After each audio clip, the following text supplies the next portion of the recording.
Assalamualaikum warahmatullahi wabarakatuh. Waalaikumsalam Waalaikumsalam warahmatullahi warahmatullahi wabarakatuh. wabarakatuh. Alhamdulillahirrabbilalamin.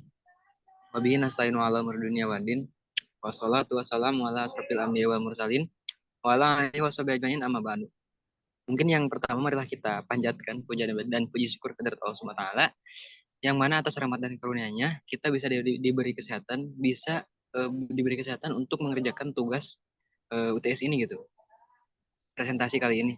Nah, mungkin yang terhormat pertama yang terhormat Ibu Yani Patman sebagai dosen pengampu dari mata kuliah perancangan sistem informasi ini, dan juga saya mengucapkan terima kasih kepada saudara-saudara anggota yang telah mau ikut untuk mengerjakan tugas ini gitu. Kemudian selanjutnya mungkin saya izin perkenalan diri ya. Nama saya Niraman Muhammad. Mungkin ada juga yang lain dari anggota yaitu Dina Gresala, kemudian Aji Setiawan dan Bayu Anggara. Nah, dalam kali ini kita akan membahas tentang sistem informasi pemilihan ketua dan calon wakil ketua organisasi OSIS gitu. Nah, mungkin untuk pembahasan selanjutnya boleh di slide, boleh di slide berikutnya. Nah, pertama yaitu ada data-data yang dibutuhkan dalam sistem informasi pemilihan ketua OSIS dan calon ketua OSIS ini. Yang pertama itu ada data siswa aktif kelas 10 dan kelas 11. Karena memang calon dari ketua OSIS sendiri yaitu adalah kelas 11 sendiri dan juga sebagai pemilih gitu untuk memilih ketua OSIS untuk kepengurusan berikutnya. Nah, kemudian yang kedua ada data kandidat dari ketua OSIS mulai dari nama, kelas, tahun angkatan, visi misi, rencana program kerja dan foto. Ini adalah data dari kandidat ketua OSIS tersebut gitu yang akan dipilih. Nah, kemudian ada surat perizinan dari orang tua untuk menjadi pengurus OSIS maupun jadi ketua OSIS ini gitu. Nah, kemudian yang keempat ada data hasil pemilihan, data yang memang sudah jumlah dari pemilihan ketua OSIS ini gitu. Dari data-data kelas 10 dan kelas 11. Mungkin untuk penjelasan lebih lanjut itu bisa mungkin akan saya serahkan kepada saudara saya yaitu Aji Setiawan. Kepadanya saya persilahkan. Baik, terima kasih kepada moderator. Selanjutnya di sini ada informasi yang dihasilkan. Yang pertama, ada surat keputusan Kepala Sekolah SMAB nomor sekian tentang pembentukan panitia pemilihan ketua dan wakil ketua OSIS SMAB tahun pelajaran 2020-2021. Yang kedua, ada daftar calon kandidat ketua OSIS. Yang ketiga, ada laporan suara. Dan yang keempat, ada surat keputusan Kepala Sekolah mengenai penetapan ketua dan wakil ketua OSIS SMAB tahun pelajaran 2023-2024. Next. Selanjutnya di sini ada proses pengelolaan data. Kriteria calon ketua dan wakil ketua OSIS SMAB diantaranya yang pertama ada merupakan siswa SMAB yang duduk di kelas 10 dan kelas 11 pada tahun pelajaran yang sedang berjalan. Yang kedua, memiliki integritas dan kedisiplinan serta bertanggung jawab. Yang ketiga, bersedia meluangkan waktu dan sanggup bekerja sama secara kolektif dalam kepengurusan OSIS SMAB. Dan yang terakhir, mendapat persetujuan dari orang tua untuk menjadi pengurus OSIS. Baik, sekian dari saya teruskan kepada rekan saya selanjutnya. Saya kembalikan kepada moderator. Terima kasih. Siap, terima kasih kepada saudara Ajis yang telah memaparkan materi dari yang barusan. Kemudian dilanjut kepada saudari Dina Gisera, apakah sudah ada? Hadir. Siap, saya serahkan kepada Baginda, pada beliau untuk pemaparan materi berikutnya. Baik, terima kasih sebelumnya kepada moderator. Materi selanjutnya yaitu proses pengolahan data, yaitu proses persiapan menentukan tim panitia pelaksana pemilihan ketua dan wakil ketua OSIS SMAB. Yang pertama ada penanggung jawab kepanitiaan, yaitu kepala sekolah SMAB. Kemudian ada ketua pelaksana, yaitu wakil kepala sekolah bidang kesiswaan dan wakil ketua adalah pembina OSIS. Kemudian yang ketiga ada pelaksana terdiri dari sekretariat yang anggotanya adalah pengurus OSIS SMAB tahun pelajaran 2021-2023. Next.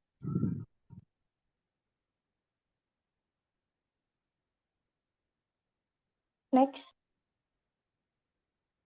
Nah, yang ketiga ada proses pencalonan. Yang pertama yaitu panitia pemilihan ketua dan wakil ketua OSIS menyampaikan informasi melalui surat edaran berkaitan dengan adanya pelaksanaan pemilihan ketua dan wakil ketua OSIS SMAB, serta persyaratan dan ketentuan yang berlaku. Kemudian ada calon ketua dan wakil ketua OSIS dapat mendaftarkan diri sesuai dengan persyaratan dan ketentuan yang berlaku. Kemudian yang terakhir ada formulir pencalonan dapat disampaikan kepada Sekretariat OSIS. Next.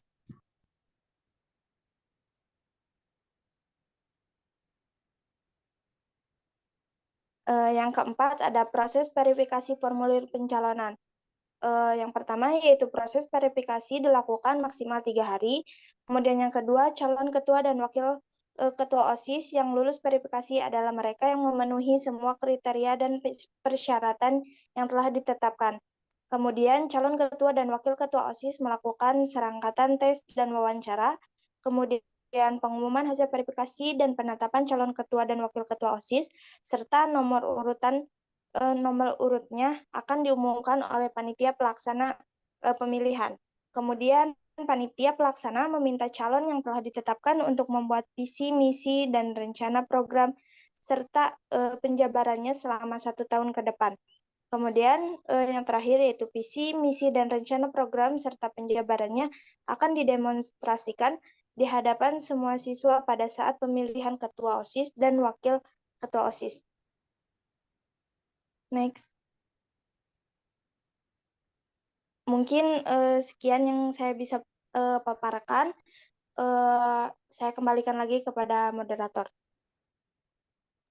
Siap, terima kasih kepada Saudari Dina Grisela yang telah menyampaikan materinya yang sangat luar biasa. Mungkin bisa pada Ya, siap. Oke, baik. Terima kasih, Kang Endi. Ya, baik, perkenalkan nama saya Bayu Anggara ya. Di sini saya akan melanjutkan untuk penjelasan tentang materi sistem informasi pemilihan OSIS. mohon maaf, Sini, Saudara Bayu, mic-nya bisa didekatkan. Oh iya. Apakah sudah Siap. terdengar? Siap, jelas. Oke. Nah, yang di sini saya akan menjelaskan mengenai diagram konteks dan juga DFD tentang sistem informasi pemilihan ketua OSIS dan wakil ketua OSIS. Yang pertama, di sini ada 3 buah entitas ya. Yang pertama itu adalah kepala sekolah, yang kedua panitia, dan yang ketiga masyarakat di dalam ruang lingkup sekolah ini, yakni masyarakat SMA. Nah, di sini entitas sekolah, kepala sekolah ini mengirimkan sebuah data ya berupa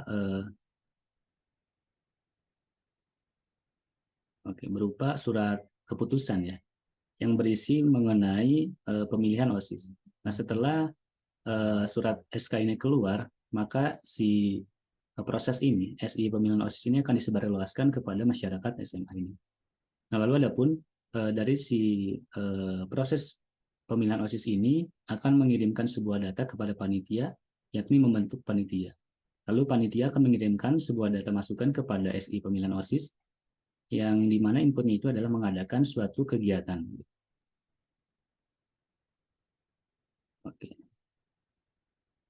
Kita lanjut. Tunggu. Oke. Oke. Nah, kita masuk ke DFD level 1 ya. Oke.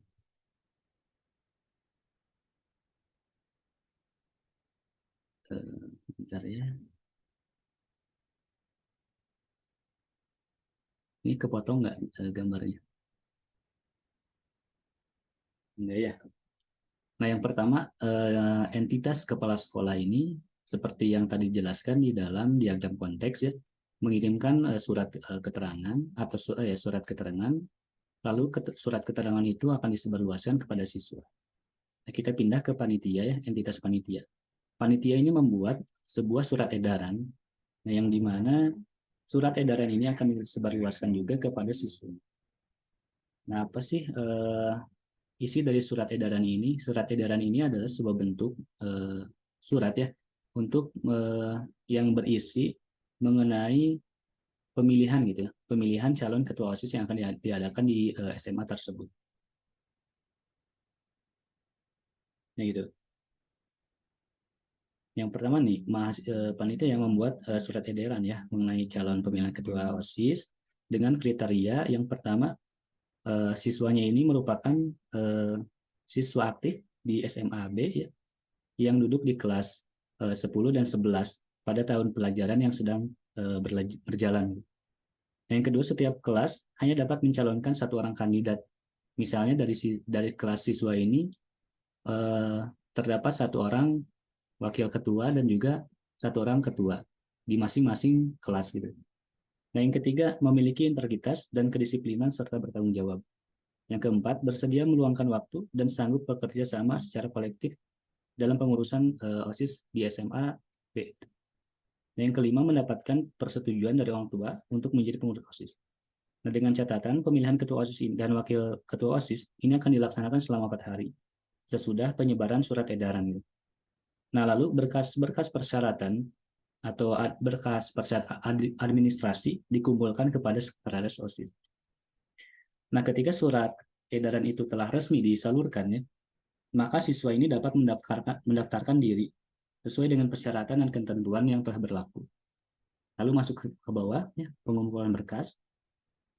Nah, setelah berkas ini dikumpulkan, maka akan langsung diverifikasi. Oleh siapa? Oleh tim verifikasi. Dengan keterangan, yang pertama, proses verifikasi ini maksimal dilakukan 3 hari ya, sesuai dengan keterangan yang sudah teman-teman saya sampaikan. Yang kedua, calon ketua dan wakil ketua OSIS yang lulus verifikasi adalah mereka yang memenuhi kriteria dan persyaratan yang telah ditetapkan. Nah, yang ketiga, calon dan wakil ketua OSIS melakukan serangkaian tes dan wawancara.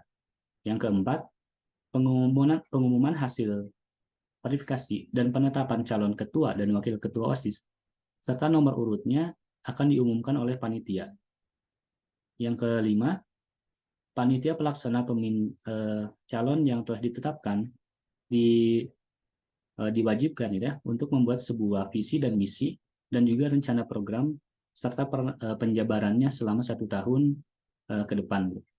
Nah, yang kelima, visi dan misi dan juga rencana program itu akan disampaikan kepada seluruh warga SMA ini pada saat pelaksanaan langsung itu. Nah, setelah lolos verifikasi,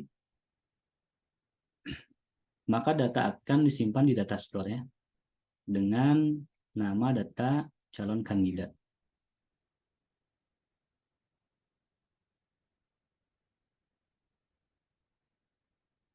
Lalu data ini akan dilaporkan ke panitia. Nah, setelah data terkumpul di panitia, maka panitia akan membuat sebuah namanya itu acara atau kegiatan ya, kegiatan menyeleksi gitu ya, pemilihan kandidat OSIS secara langsung. Gitu. Nah, setelah semua calon kandidat ini terkumpul di suatu tempat gitu ya, atau suatu ruangan atau suatu kegiatan ini, maka calon kandidat ini akan melakukan sebuah demonstrasi ya, berupa penjelasan atau penjabaran mengenai visi, misi, dan juga program kerja selama 1 tahun. Nah, setelah semuanya calon kandidat ini melakukan demonstrasi, maka si siswa ini ya yang hadir di ruangan atau kegiatan tersebut bisa diperbolehkan untuk melakukan voting secara langsung dengan berurutan ya, satu persatu. Gitu. Nah, setelah voting ini selesai, maka akan langsung direkap ke data voting ya, data voting. Nah, setelah disimpan di data store data voting, data ini akan dilaporkan kembali ke panitia. Laporan dan pengumuman ketua OSIS tahun angkatan 2022 dan sampai 2024. Nah, ketika data ini sudah dikirimkan kepada panitia, maka panitia akan melaporkan langsung kepada sekolah. Gitu ya. Terus kepala sekolah ini akan membuat sebuah surat keputusan kembali mengenai validasi atau apa namanya, penetapan secara langsung gitu, secara resmi perihal ketua dan calon OSIS. Di sini ya langsung akan disebarkan kembali kepada siswa. Nah, gitu. Selesai. Seperti itu. Mungkin sekian saja ya penjelasan mengenai DFD level 1 mengenai sistem informasi pemilihan ketua dan wakil ketua OSIS. Saya kembalikan kepada moderator. Terima kasih. Terima kasih kepada Saudara Bayu yang telah memaparkan materinya yang sangat luar biasa ya mengenai penjelasan DFD level 1 ini. Dan juga terima kasih kepada semuanya yang telah menyampaikan materi dari awal sampai akhir gitu dengan sangat lancar ya, mudah-mudahan gitu. Nah, mungkin itu ya dari kami, dari saya dan dari kami untuk pemaparan tentang tugas kali ini, dan mohon maaf kepada Ibu Wali dosen apabila penyampaian dari kami kurang begitu bagus dan juga ada beberapa kesalahan gitu. Semoga dimaafkan karena memang kita itu memang seharusnya belajar gitu. Nah, mungkin sekian dari saya sebagai moderator, izin pamit undur diri. Sekian. Wallahumma fiq ila kumitorik. Wassalamualaikum warahmatullahi wabarakatuh. Waalaikumsalam warahmatullahi wabarakatuh. Sip.